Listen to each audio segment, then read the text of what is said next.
Welcome to another episode of the Here We Go podcast. I am your host, Trent Ging. Today we're going to be talking about the last position group on the offensive side of the ball. It's the running backs. This is probably the least exciting group when it comes to camp battles and storylines to watch, but they will be far from the least exciting group once the season gets moving. So let's get going into that. Let's talk a little bit about the current state of the room. Now, the future is a little bit more exciting because we don't know exactly what the team plan is for it. But if we just strictly look at what we're looking at this year, I think the first obvious statement is this is the year that you expect Jaylen Warren to be fully introduced as the running back one of this team. Now, they're still going to split carries, but I think for the first time, you're going to see the team start to utilize Jaylen Warren as the true running back one instead of being the guy on a 60-40 split. You're going to see the carries really start to go in his favor. He's the much more explosive guy. It's undeniable when you watch him play. He can play three downs. He's a good receiver. He makes a lot happen on checkdowns. There's just a lot to like about Jaylen Warren. He's a guy he doesn't have a lot of words, so he's not going to be the most exciting soundbite that you hear. But he is definitely a guy that you can count on in every situation to try to make something happen. He's a big play waiting to happen. I'm interested to see how this wide zone scheme of Arthur Smith fits his running style because I think he is tailor-made for it. So it's going to be a lot of fun to watch Jaylen Warren this year. Now, it's interesting because I was an advocate of picking up the fifth-year option for Najee Harris and keeping this duo together one more year. The Steelers chose not to do that. And after I thought about it a little bit more, I was strictly kind of focused on Najee, and I completely forgot that Jaylen Warren's contract was also going to be up. Now, he is a restricted free agent, and they can still bring him back for cheap. But I think if you're going to pay a guy, he's the guy you're going to want to pay. So it'll be real interesting to see this new front office approaching this running back, basically running back to private market, because, no one's paying running backs anymore unless you are like a truly special type guy, i.e. a Christian McCaffrey. But Jaylen Warren is a very dynamic player.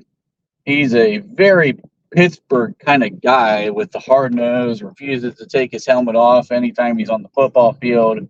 And he's a guy that I think a lot of fans admire and appreciate. So I'm real interested to see how they handle this contract. I think the team at this point, if you're going to have a prediction of what's going to happen with Najee, it's more likely than not they're going to let him walk in free agency.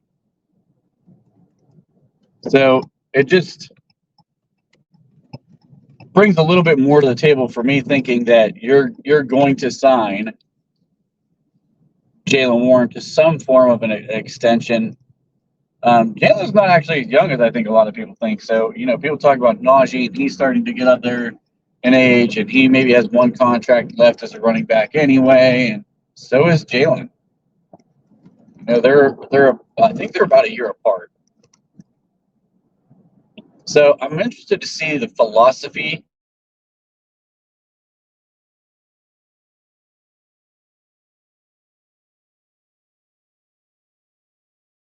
quarterback. We also don't have a quarterback right now. There's zero long-term commitment there. So you might want to keep some cash on hand in case you can sign a guy or extend one of the guys that we currently have, or you go in, draft a guy, and you've got a little bit of time before you have to pay him. I think it makes sense to extend Jaylen as opposed to Najee because of the play he brings on the field.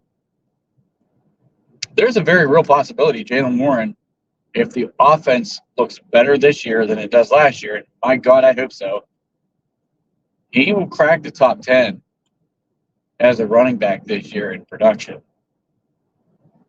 I don't think that is an outlandish statement. And if we're going to be a run-first team, to be perfectly honest with you, there is a chance he can crack the top 5 if he continues producing at the same level he produced at last year. Really like Jalen Moore. I mean, to get that guy as an undrafted free agent was an absolute home run. A little bit of luck of the draw, but he's stayed healthy so far. I worry about his weight is not really the issue, and he is short, so he's very stout and compact. But I just worry about the way he plays the game. If you made him a featured back, if he could really last an entire season. I think he's a guy who absolutely has to have a second guy to split carries with because it'll keep him effective. And even if he does make it through the whole season, you have to imagine he wears down. I mean, he throws his body at 110 miles an hour every single time head on. He plays very hard. And those guys tend to have injuries. Those guys tend to not always have the longest durability in the league. But that's how he made the roster. It's how he plays the game. He's not going to change it. So I'm interested to see what they do from that standpoint. And if he does pick up more carries, it'll be real interesting to see if they keep him as a third down back. Now, the options are pretty bare for a third down back role. I mean, you could make Najee the third down back, but he's not great in pass protection. I think he's a serviceable type of guy, but he's not somebody who he's going to mess up at some point. He's going to miss an assignment. We've seen this happen. He's going to miss a block. He's not as reliable as Jalen from that standpoint, which I think kind of really forces the hand of the team as to what they do in that regard. Because can you give Jalen more splits because of the fact that he is the guy who plays on third down? He is your better pass pro guy. And Najee can catch. I mean, we saw his rookie year. I mean, they were giving him the ball every single way they could possibly give him the ball. They lined him up in the slot. They put him in the backfield and brought him out of the backfield to get him the ball. They tried some screens, very rarely, but they tried some screens. They tried to get him the ball any way he possibly could touch it his rookie year. So it's not like he can't do these things. He's not as effective as Jalen. And he's definitely not the same kind of pass protection type guy. And you really need that, especially on two quarterbacks with our roster that take a lot of sacks. You need everybody who's able to pass protect that you can possibly get in the game with either of those guys because they're going to hold the ball. So while I think the team's going to try to work Jalen into a more significant role in carries, I do think there could be a little bit of a drawback to that, which is why I could see the team not doing it. And people are going to yell and scream as fans, and they're going to, oh, why are we giving Najee the ball? Why isn't Jalen the starter? Why isn't Jalen the full-time back? He could. I don't know that they're going to go all in on giving Jalen the ball first, second, and third down and splitting series with Najee like some teams do with their backs. I think I don't know. I just feel the way he plays the game and his body type. He's not gotten hurt. I could be a little overcautious on this, and that might be really the case. I've just seen the running back position and attrition in that role throughout the league. And to me, I feel like guys that are built like him do get hurt. And the larger the role he gets, the more likely that comes about. And I don't know. So am I being a little too overly cautious and how I view this, very, very possibly. But I really want Jaylen Warren to be at his best at all times throughout the entire season, because if this team does gel and everything clicks and we do make the playoffs and we actually have a chance in the playoffs instead of getting blown out, you want that guy at 100%. You want that guy to be the electric game-changing type guy he can be. So it'll be really interesting to see how Arthur Smith views this, how he plans to change the utilization between Najee and Jaylen. He's obviously had big running backs in the past. Najee brings an element to when you're a run-first team, there's one thing that has never changed in the NFL throughout its history. Big running backs wear down defenses. Najee Harris is a big running back. And when he puts his foot in the ground and he goes, like he started to last year, which is why I think he had his best season to date. I mean, aside from the offensive line, getting better, he started to put his foot in the ground and go forward and run harder. And you could tell he was running for his job a little bit. I think Jaylen Warren is definitely the best back. Don't take this debate between the two as I'm a Najee Harris should be the first running back. I just think logically, in the way the team's going to play and how many carries they're going to get as opposed to maybe some other teams in the league, with Jaylen Warren's body type, I think it makes sense to lean on Najee Harris. Because Jaylen Warren's your third down back. If you had a third down back on the roster that you could trust, then I completely changed this stance. But I don't see that guy on the roster. Cordarrelle Patterson, if he's in the game at running back on a third down, he's not there to block. So he's not an option. You're probably carrying 3 guys on game day. I don't see a reason to carry a 4th guy. And let's be honest, Patterson is going to be here to return kicks, and he's going to be a security blanket in case one of those 2 other guys get hurt. I hear talks about him being in the offense. I don't see it. This is going to be the Najee Harris, Jaylen Warren show. They're going to probably command 98% of all touches the running backs get this year. I don't think Cordarrelle Patterson is going to have much of a role in the offense. That's just me personally.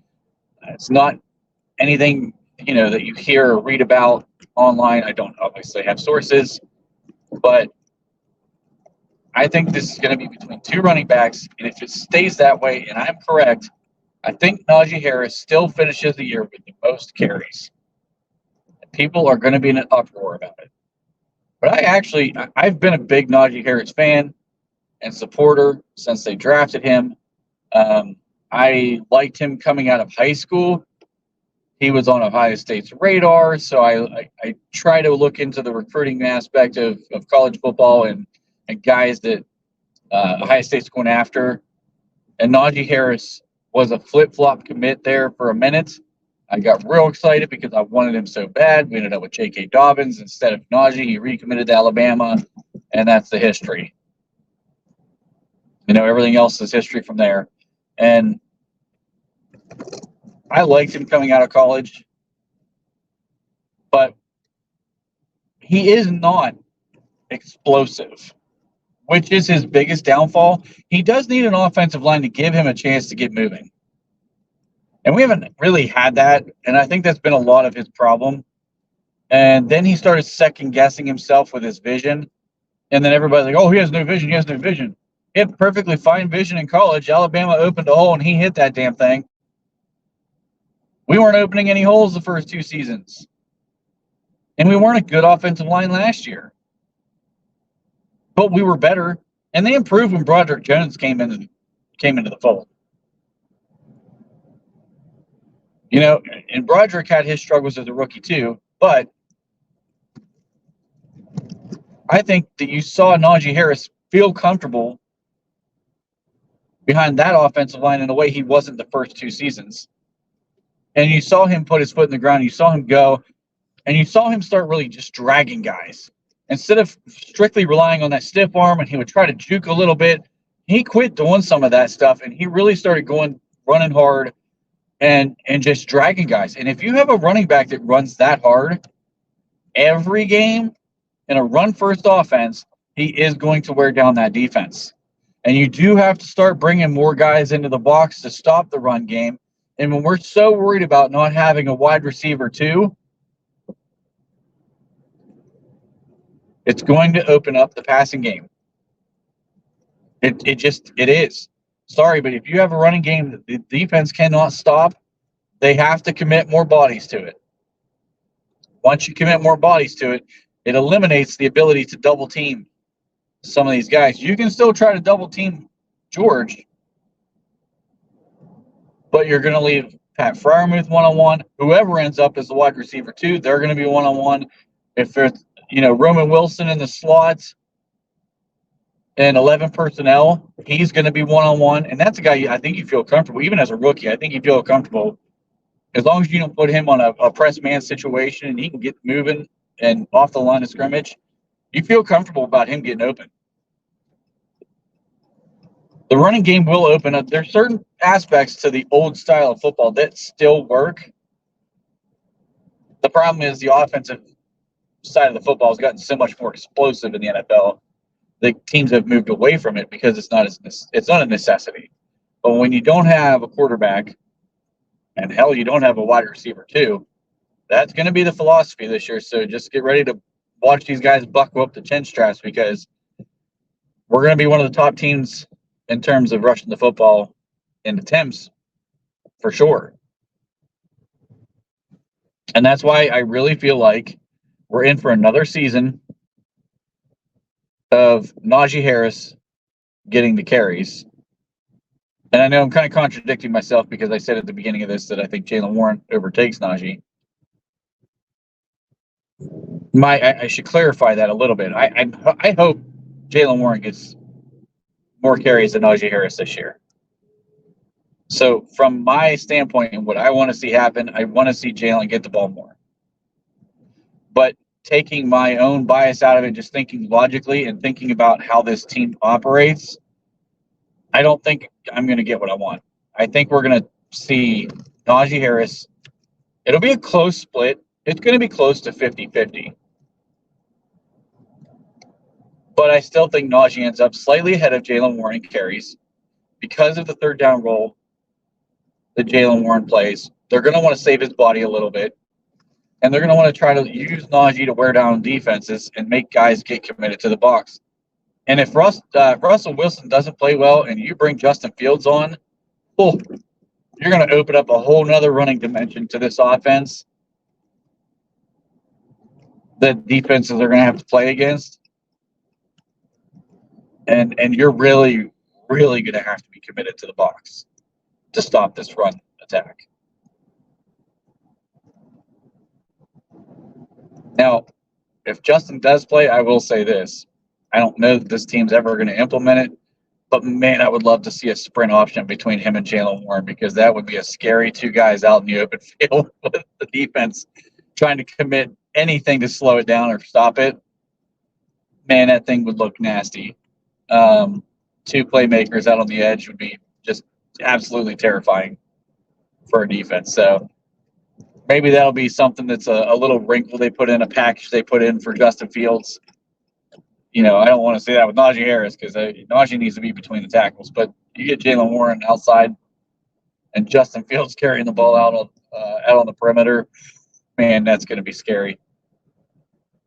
Getting off topic a bit here, so I apologize.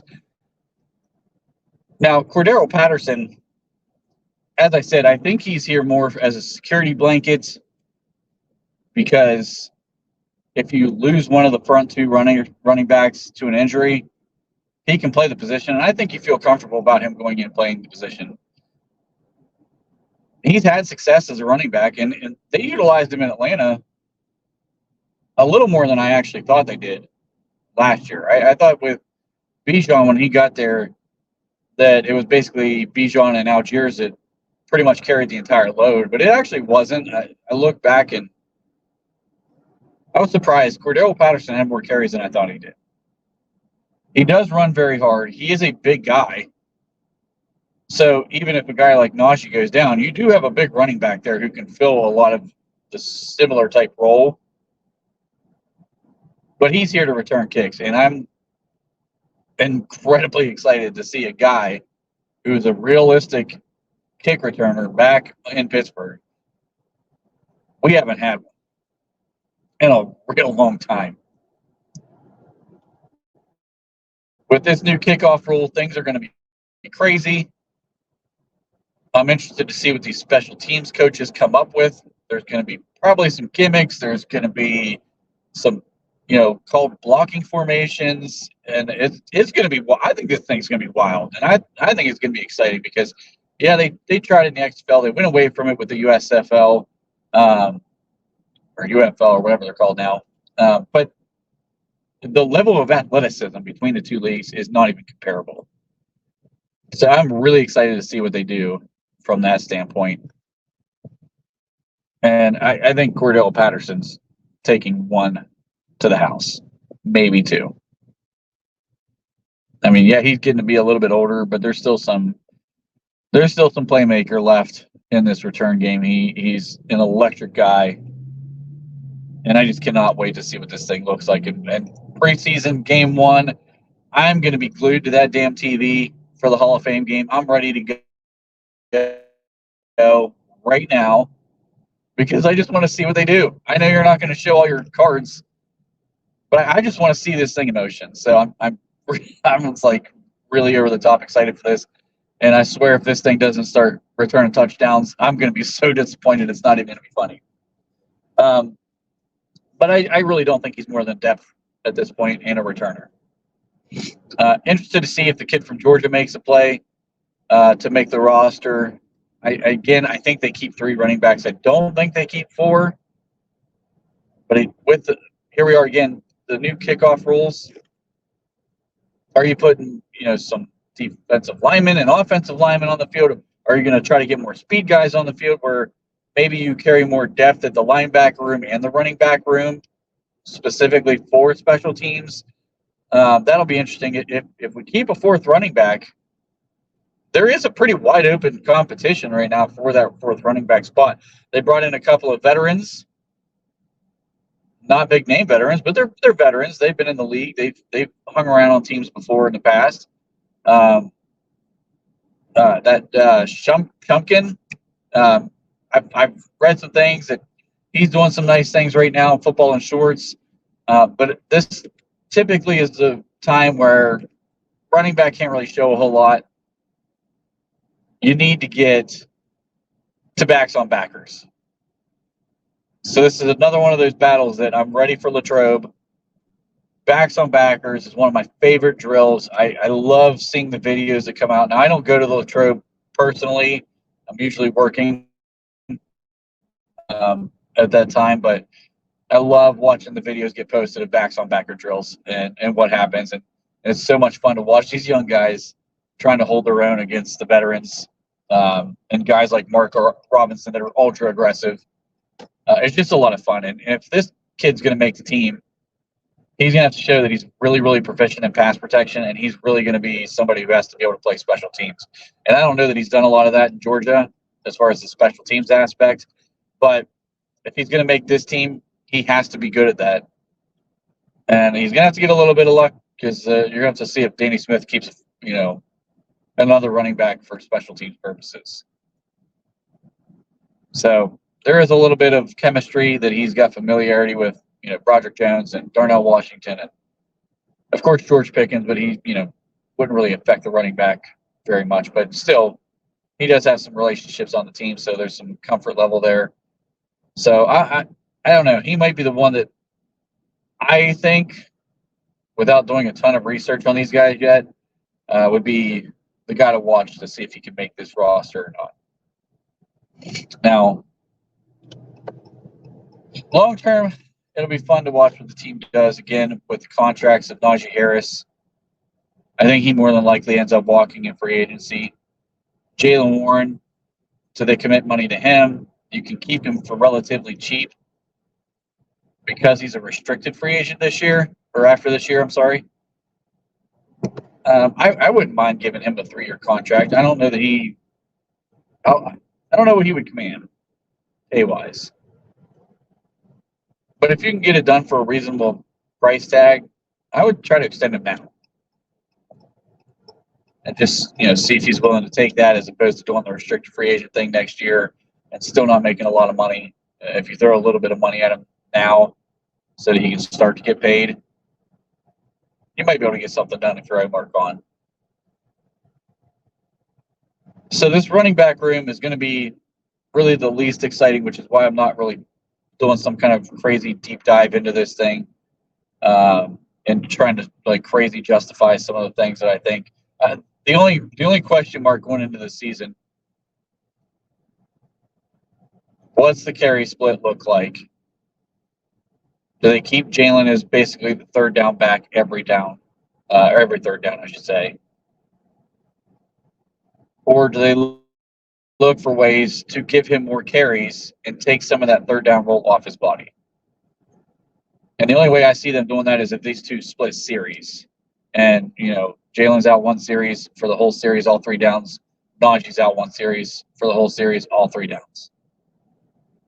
It doesn't appear the way they handled things last year they're going to do that. But again, Arthur Smith does have, I think, a lot of freedom because of the pedigree he brings. And I do think Tomlin is going to try to trust him to run the offense the way that Arthur sees fit.